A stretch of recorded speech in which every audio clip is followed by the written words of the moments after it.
Magandang araw mga kababayan, kumusta po kayo? Ngayon meron tayong pasabog mga kababayan. Dating Chief PNP, Senator Ping Lacson, binanatan na rin si PBBM tungkol dito sa issue na pagkakaaresto kay Tatay Digong. Mukhang kakalas na dito sa partido ni BBM. Kasi ito po yung sinabi niya mga kababayan talagang baka maalis na po ako dito sa Alyansa Pilipinas pagkatapos ng reaksyon kong ito.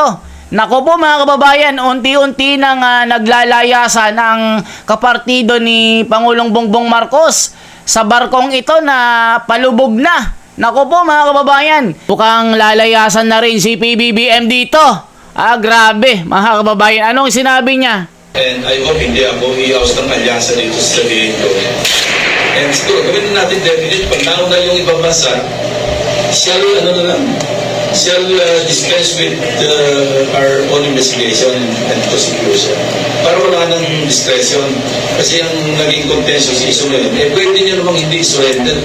Sabi natin presidente yan. Bakit yung pinabigay? Nagkakaroon pa ng ganung issue. Yan pa ho ang hindi napaghandahan nitong si Marcos Jr. Akala ho kasi nila yung ginawang pagkidnap dito kay dating Pangulong Rodrigo Duterte at pagpapadala dyan sa Netherlands, kagaya yan ng mga ibang issue sa ating bansa na yung pagkakalaunan makakalimutan at lalamig at hindi na mapag-uusapan yung issue na yan. Ibahin nyo ho yung ginawa nyo na yan kay dating Pangulong Rodrigo Duterte. Nag-uumpisa pa lang ho tayo. Kung inaakala nyo dyan sa administrasyon matatapos tong issue na to, tatahimik, makakalimutan ng ating mga kababayan itong si dating Pangulong Rodrigo Duterte, nagkakamali ho kayo dyan. At itong mismo ito, pagka kasi ordinaryong Pilipino, yung kanilang mga punto de vista dyan sa ginawa nyo na yung kay Tatay Digong, kung nakita ng mga kababayan natin, meron kayong nilabag o merong nalabag sa karapatan itong si dating Pangulong Rodrigo Duterte. Hindi nyo man pinapansin yung mga yan Pero pagkakasama nyo na sa partido, dyan sa alyansa ang nagsabi at merong nakitang pang-aabuso dyan sa ginawang pagdukot at pagpapadala sa Netherlands dito kay dating Pangulong Rodrigo Duterte. Aba.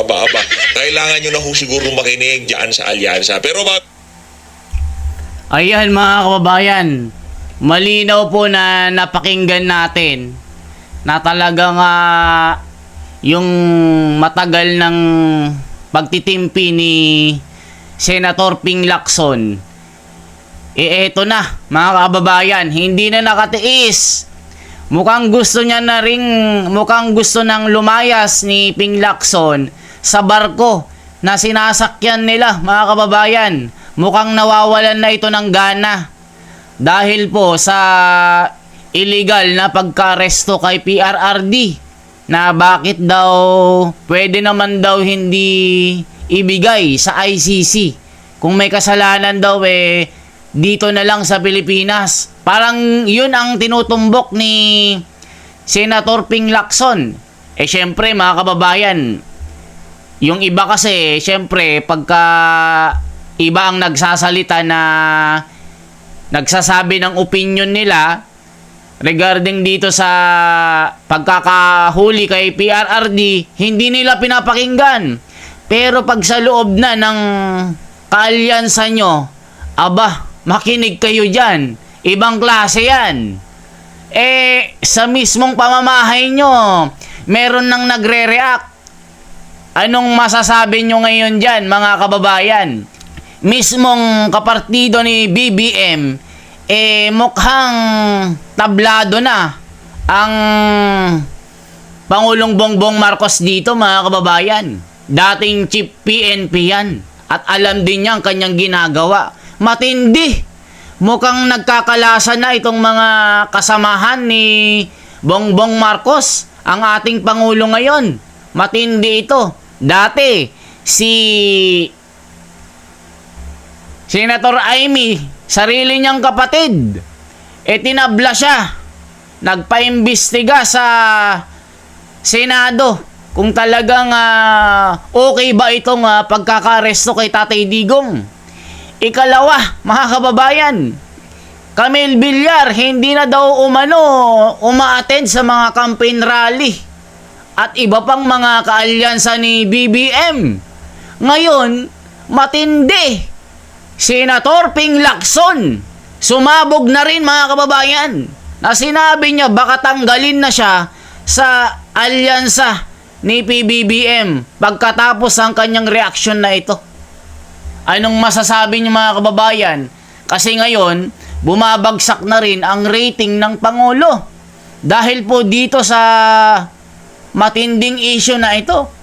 Ang nangyari kay Tatay Digong ay hindi basta-bastang issue ito na kumo mainit ngayon sa ikalawang araw ay hindi na mainit. Naku po, ibahin nyo ito mga kababayan. Lalong-lalo na yung mga iba dyan na syempre, pag iba kasi nagsasalita, baliwala. Hayaan nyo yan. Walang naniniwala dyan.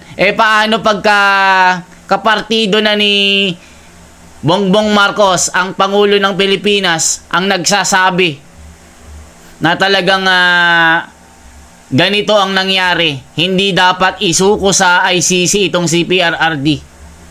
Naku po mga kababayan, ibang usapin na ito. Matindi talaga ito mga kababayan. Talagang mukhang maling hakbang ng admin ang ginawang pagsuko kay PRRD sa ibang bansa para litisin ito. Kasi akala nila mga kababayan, pagkawala na si Tatay Digong, kasi sinasabi po ng mga alam nyo na, ang PDP laban daw ay ginagamit si PRRD sa pangangampanya. Dinudumog lang daw ng tao ang PDP laban pag nandyan na si Tatay Digong. Ngayon, mga kababayan, wala si Tatay Digong, lalong minahal ng taong bayan itong partido ni Tatay Digong. Yung rating ng Pangulo ngayon bumagsak na mga kababayan. 14% na lang. Kabaliktaran naman kay BP Sara na lalong tumaas ito. Naku po mga kababayan, mukhang nababaliktad ang sitwasyon ngayon na mukhang hindi na-predict ng kampo ni mukhang hindi na paghandaan ng panig ni Pangulong Bongbong Marcos ito. Mukhang hindi nila nabasa itong mga paparating na mga araw. Ano ang magiging resulta ng pagkakaaresto kay PRRD? Naku po mga kababayan, matinding dagok ito sa kampo ng partido ni Pangulong Bongbong Marcos. Mukhang isa-isa nang nag-aalisan ito. Dahil sa nag-bounce back kasi mga kababayan yung sitwasyon Akala kasi ng iba papanig sa kanila yung taong bayan Ngayon mga kababayan, mukhang kumakalas na isa-isa itong mga miyembro ng Alyansa Pilipinas. Anong masasabi niyo mga kababayan? Anong masasabi niyo po mga kababayan sa nangyaring ito? Ping Lacson ang nagsabi mga kababayan.